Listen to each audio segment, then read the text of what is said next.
আসসালামু আলাইকুম রহমতুল্লাহি ওবরকাতুহু আলহামদুলিল্লাহ ওয়াদাসসালাতু ওয়াসসালামু আলা মাল্লা নবী ইবাদাহ আউযু বিল্লাহি মিনাশ শাইতানির রাজিম বিসমিল্লাহির রহমানির রহিম ইউসিল্লু বিহি কাসীরা ওয়া ইয়াহদি বিহি কাসীরা ওয়া মা ইউসিল্লু বিহি ইল্লাল ফাসিকিন। আজকের বক্তব্যের বিষয় হলো কোরআন এবং হাদিসের মাঝে মানুষ খেয়ানত করেছে সে সম্পর্কে, এবং কারা খেয়ানত করেছে, কোন জায়গায় করেছে, কি কারচুপি করেছে সেটা এখানে উপস্থাপন করব। আল্লাহ বলতেছেন যে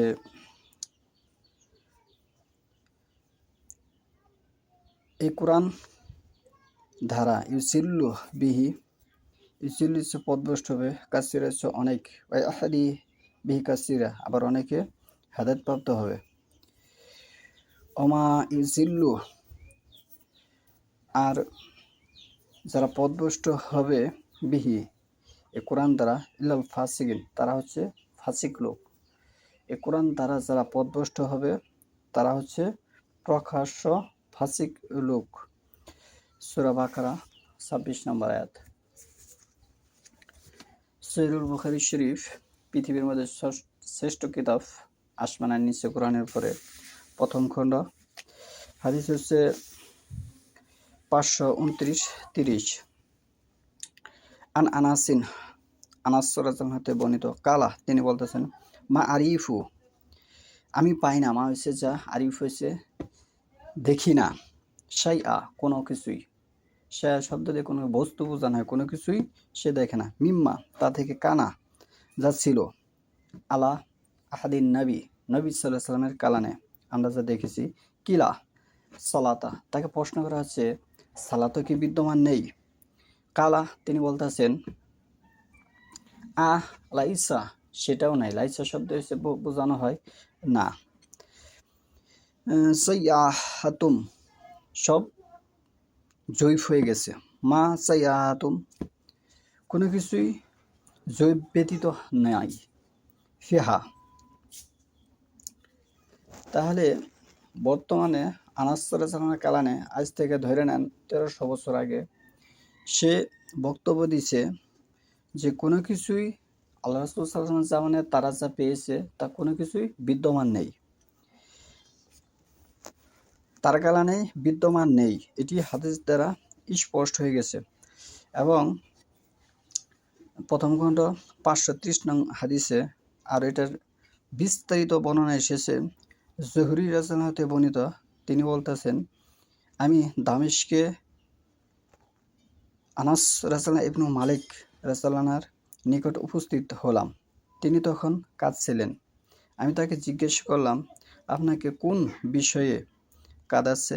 তিনি বললেন, আল্লাহ রাসূল সাল্লাল্লাহু আলাইহি সাল্লামের যুগে যা কিছু পেয়েছি তার মধ্যে কেবল সালাত ছাড়া কোনো কিছুই আর বহাল নেই, কিন্তু সালাতকেও নষ্ট করে দেওয়া হয়েছে। এ প্রসঙ্গে আরও অনেকগুলো হাদিস আছে। আবু বকর রাদিয়াল্লাহু আনহু বলেন, আমার নিকট মুহাম্মদ ইবনু আবু বকর বুশারানি রহমতুল্লাহ এভাবে বর্ণনা করেছেন। মানে এই হাদিসটাকে আর অসংখ্য ব্যক্তি সমর্থন করেছেন, এই কথাটা আমি লাস্টে বুঝিয়েছি। হাদিস নম্বর হচ্ছে সহিহুল বুখারী প্রথম খণ্ড ৫৩০। এখন মূল যে বিষয়টা এখানে উপস্থাপন করি, তার মানে এখানে বোঝানোর চেষ্টা করলাম যে আজ থেকে ১৩০০ বছর আগে যে ইসলাম ছিল বর্তমানে এটা বিদ্যমান নেই। আমরা বর্তমানে যে কোরআনের সূরাগুলো দেখতে পাচ্ছি সেখানে সূরা ফাতিহা থেকে সূরা নাস পর্যন্ত ১১৪টি সূরা একটা ধারাবাহিক পর্ব দেওয়া আছে। এটি দিয়ে আমরা মনে করতেছি আল কোরআন, কিন্তু হাদিসে এসেছে সহিহুল বুখারীর